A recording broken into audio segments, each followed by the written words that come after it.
میرا دل بھی چمکا دے چمکانے والے، اور برستا نہیں دیکھ کر ابر رحمت، برستا نہیں دیکھ کر ابر رحمت، بدوں پر بھی برسا دے برسانے والے، بدوں پر بھی برسا دے برسانے والے۔ آئیے کچھ عرض و معروض سے قبل جناب آقا، پیارے آقا، ہم دونوں عالم کے مالک و مختار، ہم فقیروں کے آقا، ہم بے سہاروں کے سہارا، بیٹیوں کو عزت دینے والے آقا جناب احمد مجتبی محمد مصطفیٰ صلی اللہ تعالیٰ علیہ وسلم کے بارگاہ میں ایک مرتبہ درود پاک پڑھے۔ اللہم صلی علی سیدنا شفیعنا حبیبنا مولانا محمد معدن الجود والکرم منبع العلم والحلم والحکم وبارک وسلم صلو علیہ وسلام وسلام علیک یا رسول اللہ صلی اللہ تعالیٰ علیہ وسلم۔ آپ لوگ صرف 5 سے 10 منٹ برداشت کریں اور اس کے بعد سلام پڑھا دیا جائے گا۔ اللہ رب العزت قرآن مجید میں ارشاد فرماتا ہے، ان الدین عند اللہ الاسلام، بے شک اگر کوئی پسندیدہ مذہب ہے، اگر کوئی پسندیدہ مذہب ہے تو اسلام ہے، اس لیے کہ اسلام اللہ کے نزدیک سب سے پسندیدہ مذہب ہے۔ اسلام کا مقصد کیا ہے؟ اسلام کا رویہ کیا ہے؟ اسلام کا کیا کہنا ہے؟ اس کو آپ غور سے سنیں کہ اسلام کا مقصد انسان کو اپنے آپ کو بلندی طرف پہنچانا ہے۔ اسلام کا مقصد انسان کو پستی سے بلندی طرف جانا ہے۔ اسلام کا مقصد انسان کو گناہ چھوڑ کر نیکیوں کی طرف بڑھنا ہے۔ اسلام کا مقصد انسان کو اپنے آپ کو نیک اعمال کی طرف چلنا ہے۔ اسلام کا مقصد انسان کو اپنے آپ کو برائیوں کو چھوڑ کر نیک اعمال کی طرف چلنا ہے۔ اسلام کا مقصد انسان کو نماز نہیں چھوڑنا، اسلام کا مقصد انسان کو روزہ نہیں چھوڑنا، اسلام کا مقصد انسان کو حج نہیں چھوڑنا، اسلام کا مقصد انسان کو زکوٰۃ نہیں چھوڑنا، بلکہ اسلام کا مقصد ہے انسان کو ارکان اسلام پر عمل کرنا اور ساتھ ہی ساتھ نیک اعمال کرنا۔ یہ اسلام کا مقصد ہے، یہ اسلام کا دین ہے، یہ اسلام کا جذبہ ہے۔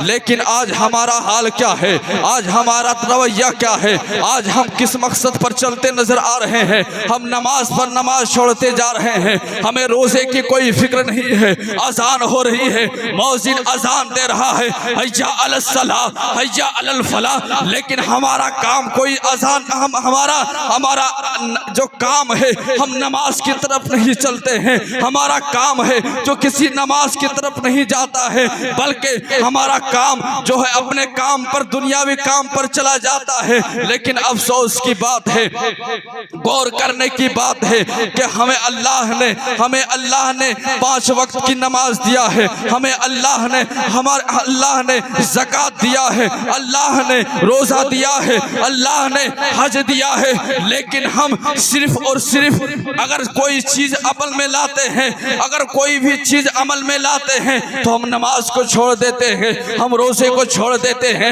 ہم حج کو چھوڑ دیتے ہیں، ہم زکوٰۃ کو چھوڑ دیتے ہیں۔ ہمارے پاس ایمان ہے لیکن زکوٰۃ کو چھوڑتے نظر آ رہے ہیں۔ اگر ان کے دروازے پر پیسہ لینے جائیں، اگر زکوٰۃ کے لیے ان کے طلب کیا جائے تو وہ شخص انکار کرتے نظر آتے ہیں۔ وہ شخص اپنے آپ کو کہہ دیتے ہیں، جائیے صاحب میرے پاس پیسے نہیں ہیں۔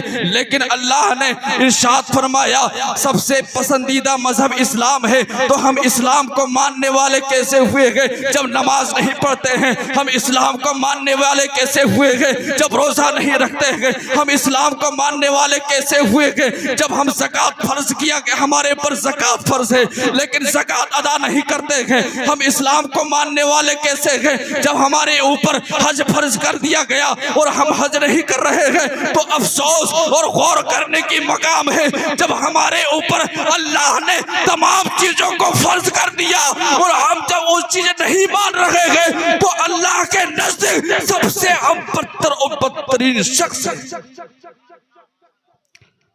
غور کرنے کی مقام ہے، سوچنے کی مقام ہے کہ ہم اسلام کو ماننے والے ہیں، لیکن ہم اسلام کی پرچار، ہمارے اسلام کی پرچار ایک عیسائی کر رہا ہے۔ میں اسی واقعے سے بتا دینا چاہتا ہوں کہ ایک عیسائی کسی مذہب اسلام کے ماننے والے سے پوچھنے کے بعد کہا، اے صاحب، آپ کے پاس مذہب اسلام کے ماننے ہونے کا پکا ثبوت کیا ہے؟ وہ عیسائی وہ شخص ارشاد فرماتے ہیں، وہ شخص بول دیتے ہیں، مذہب اسلام سچا مذہب ہے، اس لیے کہ اللہ اور اس کے رسول ہے، ہمارے اوپر نماز ہے، ہمارے اوپر زکوٰۃ ہے، یعنی کہ ہمارے اوپر ارکان اسلام ہے۔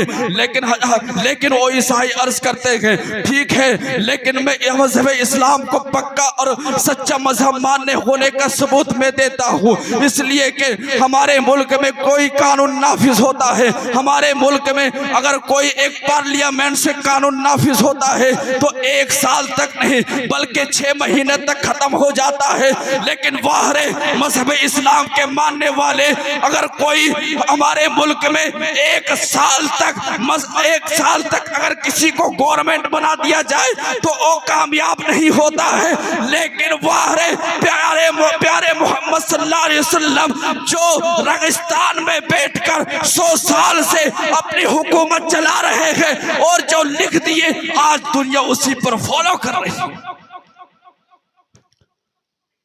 اس لیے میں تمامی لوگوں سے گزارش کر رہا ہوں، میں یہاں پر بیٹھے ہوئے تمام لوگوں سے گزارش کر رہا ہوں کہ آپ اگر مذہب اسلام کو ماننے والے ہیں تو ان کے ارکان پر فالو کریں، ان کے نیک اعمال پر فالو کریں۔ ایمان ہے تو نماز کریں، روزہ رکھیں، حج ہے تو آپ پر حج فرض کیا گیا ہے تو آپ پر حج ہے تو آپ حج کریں، زکوٰۃ دیں اور ارکان اسلام پر عمل کرنے کی کوشش کریں۔ اللہ کے بارگاہ میں دعا استغفار ہے، اللہ رب العزت ان تمام باتوں پر عمل کرنے کے بعد توبہ کرتا ہوں، استغفر اللہ۔